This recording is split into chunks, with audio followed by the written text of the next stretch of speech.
Greetings, Grapple fans. It's Mike Quackenbush here on Free Match Monday, and we're flashing back to Piano Lessons Can Be Murder and tag team action that opened up the event hosted at our Wrestle Factory.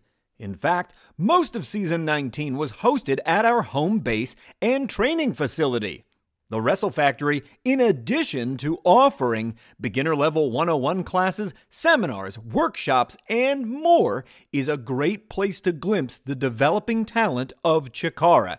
Case in point, it's Boomer Hatfield, the young son of Dasher Hatfield, who just made his pro debut 3 months ago, teaming up together to take on former tag champs Crummels and Defarge. Crummels and Defarge are former Campeones de Parejas, capturing those titles, I believe it was back in Season 17, and once upon a time, even Dasher held the Campeonatos de Parejas. That, of course, calls to mind the injured Grand Champion of CHIKARA, Mr. Touchdown Mark Angelicetti, who we hope is quick on his road to recovery. Our best wishes out to him. Looks like it's going to be Boomer Hatfield starting this one off, and strategically speaking, what do you make of that, Juan? Letting the lighter and less experienced partners start? Well, of course, you can plainly see Dasher Hatfield doesn't want to get in because he knows he can't beat them. So he sends in his son as the bait. I don't and know then if he you will can try to come in and see clean it up. You feel like that's plain, that he doesn't want to get into the ring? What part of his body language told you that? Everything. Everything! You see him warming up over the side here, that's all a ploy. Someone told him to do that. Well, Cornelius Crummels is not going to wait to see if Boomer Hatfield makes it into the corner. Oh, they aren't wasting any time, Juan. That's right. Dasher Hatfield tried to come in illegally, mind you. Now, you've teamed with Crummels and Defarge in the past. What do you think the Hatfields are going to need to do in order to beat a team the caliber of Crummels and Defarge? They have a great pedigree to their name, former Campeonatos themselves. Cornelius Crummels and Sonny Defarge. Don't be fooled here. Boomer Hatfield is quick, but he is not smarter than the good businessmen of Cornelius Crummels and Sonny Defarge. Well, I don't know. In terms of wrestling strategy, he seems quite smart indeed. He followed up 2 Mexican-style arm drags with an arm bar, trying to wear down Crummels. You see Mr. Quackenbush. He led him too close to the ropes. He was able to get to that rope way too easy. Well, I'm not surprised to see a rookie mistake, given he is the rookiest member of our entire roster. And Zagiri found the mark in the back of the dome of Cornelius Crummels. Somersault Senton found the mark. One more time. It's a big senton, this time for Crummels. What else has he got? Woo! Standing moonsault press. Wow, that was all incredibly fast. And he does have speed. Maybe he's just doing too much here. He's expending too much energy too early, and there it is. Well, Juan's making a fantastic point. You might hit E on your gas tank early if you run things at that fever pitch. Speaking of pitches, here comes Dasher Hatfield. That was a terrible pun. I will make so many baseball puns in this match, you don't even know. You're probably right, I won't. Dasher putting the brakes on, caught him right in the breadbasket.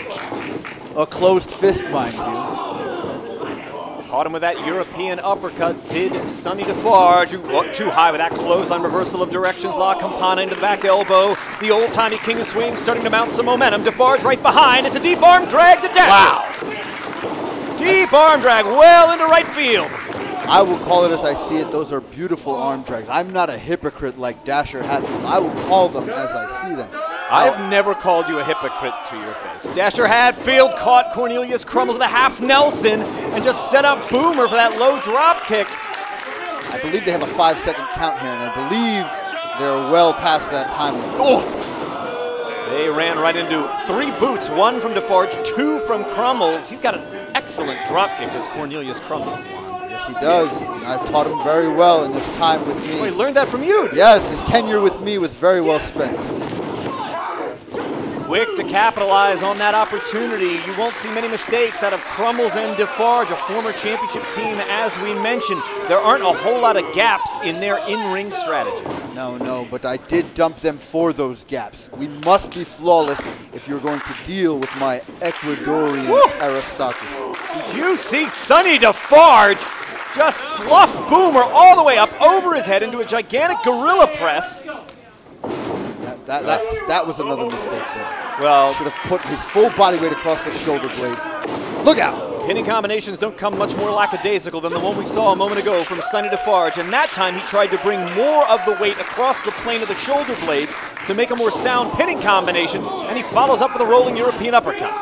Folding press, good for one, it looked like to me. Wow, that kid's got some spunk, that's for sure. A lot of heart in Boomer Hatfield. The same could be said of a lot of our rookies. They really come out here, they want to impress, they really have something to prove, especially to veteran members of the roster. Imagine how much more pressure is on Boomer, given who his dad is. That's a mistake, trying to impress veteran wrestlers. This is the mistake that all these rookies have. Would you say that's the mistake Travis Huckabee has made? Absolutely. He indeed has. He's been trying to impress veteran Icarus, and as a mistake, he is not the grand champion of CHIKARA. No, however, to Travis's credit, he has probably had the best year of his wrestling career. He won the Johnny Kidd Invitational. You know that's no small feat. I do, that's true. And I can think the reason we can accredit so much success is because of his affiliation with Icarus. I feel like somewhere in there your argument just fell apart. Crummels and Defarge on the attack. This is one of their favorites. It's Oliver Twist. And the... Oh, man, they're going to follow it right up with that body block in the corner. They're not done yet. Dasher's in a whole heap of trouble. Took his head off. What a lariat. They came very close to pinning the interim grand champion of CHIKARA. This is a joke. It's quite serious. Have you not been paying attention? You're lucky your bad elbow's on the other side. Like smacking. You can smack my good elbow if it makes you feel any better, but I think the director of fun, in asking our acting but injured champion to name a champion in his stead, is one of many ways in which this could have been resolved. I get that it's not the method you would have preferred. Absolutely not. It should have reverted right back to my championship reign. Is there any precedent for that in the history of wrestling, a title reversion? This is a first, as it should be. I will correct pro wrestling. You will correct pro wrestling. Thank goodness. Well, what a treat it is having Juan Francisco de Coronado here on commentary with me as Sonny Defarge got caught with that drop toe hold. That's the second time Dasher was able to use that against Defarge. Oh, and once again, Boomer setting up Crummels. The family Hatfield are on the same page, same paragraph, same sentence, Juan. You know, Mr. Quackenbush, I believe Dasher is leading his son into a life of hypocrisy. Right now, instead of playing fair, he has his son in illegally. They are clearly past the 5 count, and this is all Dasher Hatfield's doing. He has taught his son the ill ways of the professional wrestling rules. Do you know about the ill ways of the professional wrestling rules? Because of your experience breaking the rules? Mr. Quackenbush, let me explain something very clear to you. Dasher Hatfield calls himself Mr. Fair Play. I will do what I have to do to retain the victory. I feel like you were going to arrive at your point, and the point did not arrive. Crummels and Defarge now have freed themselves from the suspender version of the Kamigatame. And at this point, I will admit Bryce Remsburg giving a little leeway to the Hatfields in the ring. Caught them dueling belly-to-belly suplexes from father and son.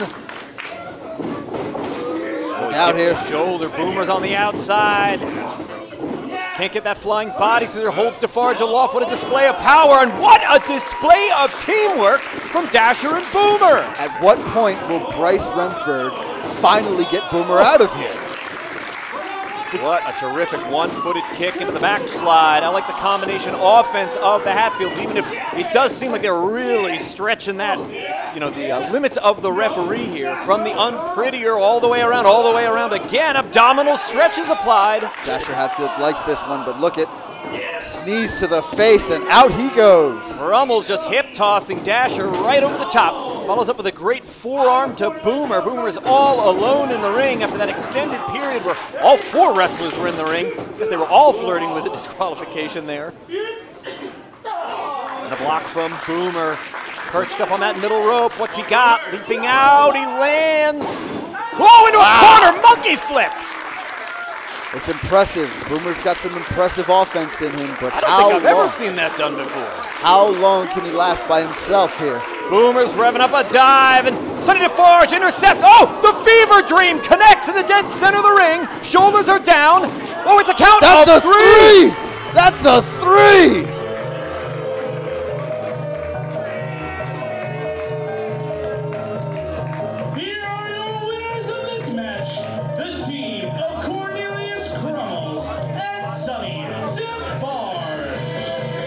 An impressive win for the likes of Crummels and Defarge in our opening contest today on #PianoMurder. We're using that for short.